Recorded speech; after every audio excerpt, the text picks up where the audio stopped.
Les sols argileux sont composés de fines particules, puis ces particules-là ont tendance à s'agglomérer puis à se compacter, surtout avec l'effet de l'eau, puis avec la sécheresse. Ils vont avoir tendance à se fissurer, ce qui amène les racines à uniquement se développer dans la fissure, mais pas tant de façon latérale. Donc, c'est des modes de racines qui vont être peu efficaces. Donc, la plante n'arrive pas à puiser l'eau, les nutriments, donc à grandir de façon adéquate. Donc, l'important, c'est de venir décompacter cette argile-là en introduisant de la matière organique autant fraîche, composée là, de compost, que d'incorporer aussi des fois du bois raméal fragmenté ou d'autres types de matière organique.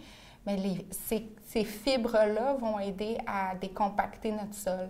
Il y a un travail de sol qu'on peut faire aussi avec des outils, généralement pas rotatifs, pour pas justement avec un... Parfois, on l'observe avec le rotoculteur où la lame du rotoculteur va venir lisser à une certaine profondeur, environ, tout dépendant de la profondeur qu'on enfonce le rotoculteur, mais ça vient lisser l'argile. Donc, on essaie d'y aller de façon verticale avec des outils, soit à dents ou même des binettes pour venir ouvrir le sol, puis justement aider l'argile à être aérée. Puis là, le travail des micro-organismes va pouvoir s'effectuer avec l'oxygène, la matière organique. Puis l'argile, on va remarquer avec le temps qu'elle va former des agrégats, puis elle va se structurer pour permettre un meilleur enracinement.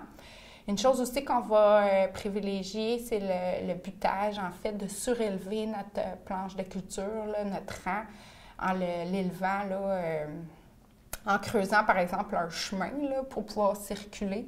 Donc, à ce moment-là, on vient prendre toute cette terre-là de notre chemin pour venir augmenter la hauteur de notre planche de culture. Donc, à ce moment-là, l'argile va mieux se réchauffer, puis elle va drainer plus facilement. Puis, on va remarquer que les plantes vont avoir moins de maladies fongiques à ce moment-là. Puis, l'activité des micro-organismes avec la chaleur va être plus optimale. Puis, une autre chose qui est très importante, c'est de jamais circuler dans notre zone où on va cultiver. Là. Les planches de culture, on ne va jamais marcher dessus. On doit rester dans les chemins, puis uniquement laisser les racines pousser dans notre zone de culture.